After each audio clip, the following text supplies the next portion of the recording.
ចាជំរាបសួរបងប្អូនទាំងអស់គ្នាចាថ្ងៃនេះខ្ញុំមកឆ្លើយអំពី comment ដែលគាត់សួរខាងលើខាងលើនេះគាត់ចង់បានន័យថាខ្សែដែលខ្ញុំនិយាយចាបញ្យល់ពីវីដេអូមុនហ្នឹងចាខ្សែដែលល្អហ្នឹងគឺគាត់មានហើយប៉ុន្តែហេតុអីបានជាគាត់អត់លុយឬមួយក៏គាត់ចង់ថាវិជាមើលបាត់ដៃនេះចាមានខ្សែឲ្យមើលថាច្បាស់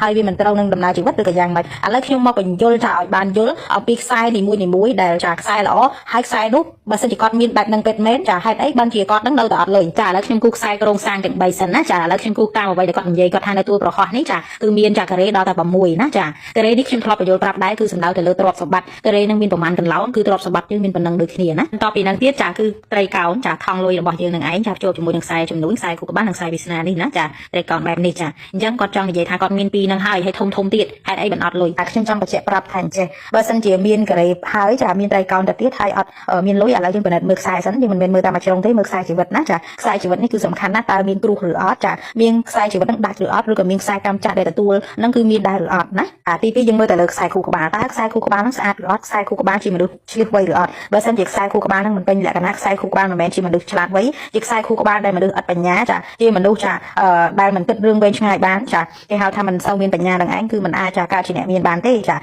ហើយសូម្បីតែឱកាសក្នុងការរកលុយក៏មិនចេះច្នៃប្រឌិតទៅទៀតអាហ្នឹងកើតចេញពីខ្សែខួរក្បាលទាំងអស់ចាទី2យើងមើលទៅលើខ្សែបេះដូងហ្នឹងតើមានការខូចខាតឬអត់ចាខ្សែបេះដូងហ្នឹងងាយនឹងជឿគេឬអត់ងាយនឹងចាញ់បោកគេឬអត់ខ្សែបេះដូងហ្នឹងចាត្រូវជួបគូសំប្រកបដែរឬអត់គឺវាតាក់ទងគ្នាទាំងអស់មិនមានមើលតែមួយជ្រុងទេណាបន្ទាប់ពីហ្នឹងទៀតយើងមើលទួលនៃដៃចាទួលនៃដៃហ្នឹងមានផតមានខូចឬអត់ចាមានទួលណាដែលខូចឬអត់ចាបន្ទាប់មកយើងមើលខ្សែបុននឹងឯងដែលខ្ញុំចាគូខ្សែបៃតងនៅក្រោមតាទួលអាទិត្យនឹងឯងតើមានខ្សែបុនបែបនេះឬអត់ហើយមានកពូលបន្ថែមបែបនេះឬអត់ចាមានកពូលបន្ថែមបែបនេះបានន័យថាមានធម៌ពលហ៎យើងមើលទៅលើខ្សែវាស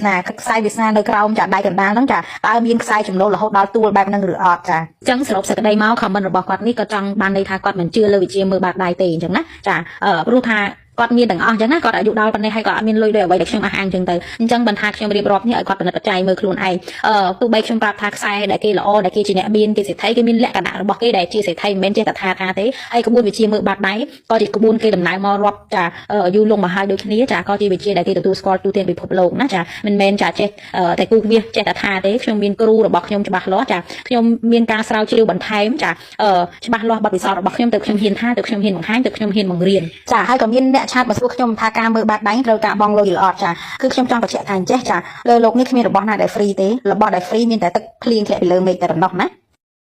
ជំរាបសួរពុកម៉ែបងប្អូនចាថ្ងៃនេះខ្ញុំមកឆ្លើយអំពី comment នេះណាចា comment នេះគាត់ចា comment នៅវីដេអូមុនដែលខ្ញុំនិយាយអំពីខ្សែជីវិតដាច់ត្រូវជួបរឿងអីណាចាគាត់ថាខ្សែជីវិតគាត់ដាច់នៅក្នុងអាយុចាខ្ទង់40នឹងដូចគ្នាដែរគាត់ធ្លាក់ខ្លួនឈឺធ្ងន់ហើយបែកបាក់គ្រួសារប៊ីសនឹងអស់ជីវិតទៀតចាសប្តាហ៍ថ្ងៃគាត់នៅម្នាក់ឯងសម្រាប់ខ្សែជីវិតដាច់នេះម្ចាស់បាត់ដៃគឺនឹងត្រូវជួបរឿង3យ៉ាងចាគឺទី1បែកបាក់គ្រួសារមនុស្សជាទីស្រឡាញ់ចារាប់នៅក្នុងគ្រួសារបងប្អូនឬឪពុកម្ដាយចិត្តស្និទ្ធឬក៏ក្នុងគ្រួសាររបស់ខ្លួនឯងហ្នឹងចាទី2គឺជួបរឿងខាតបង់ដោយប្រការផ្សេងចាទី3ចុងក្រោយគេគឺជួបគេហៅថ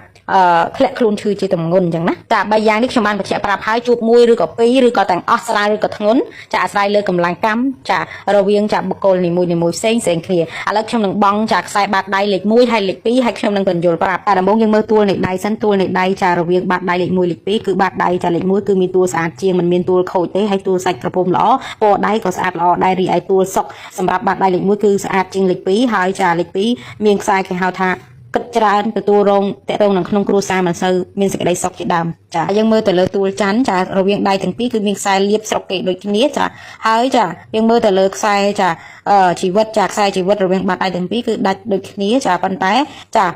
មានខ្សែវាសនាហ្នឹងចាជួយទប់ណាចាខ្សែវាសនាហ្នឹងគឺជួយទប់ដូចគ្នាចាប៉ុន្តែមកដាច់នៅក្នុងអាយុ40ដូចគ្នាន័យថាបាត់ដៃនេះគឺគាត់ចាអស់ចំណូលឬក៏អស់ឱកាសក្នុងការរកលុយនៅក្នុងអាយុ40ចាហាទៅលើគាត់ខ្សឹកខ្សោយរឿងចំណូលហើយអ្វីដែលសំខាន់នៅលើបាតដៃដែលខ្ញុំឲ្យផ្ដោតរឿងខ្សែជីវិតនេះចាសម្រាប់អ្នកដែលទទួលរងរឿង3យ៉ាងដែលចេញអំពីអាយុដាច់នៅលើខ្សែជីវិតដែលធ្ងន់ធ្ងរសម្រាប់បាតដៃអ្នកដែលអត់មានខ្សែបុណ្យចាអត់មានខ្សែបុណ្យដូចជាលេខដៃលេខ2នេះចាគឺខ្សែបុណ្យរបស់គាត់តិចមែនតើយើងក៏លេខមើលទូរអាទិត្យគាត់គឺមានខ្សែបុណ្យបន្តិចទេចាហើយក៏លេខមើលដៃលេខ1គឺមានខ្សែបុណ្យចា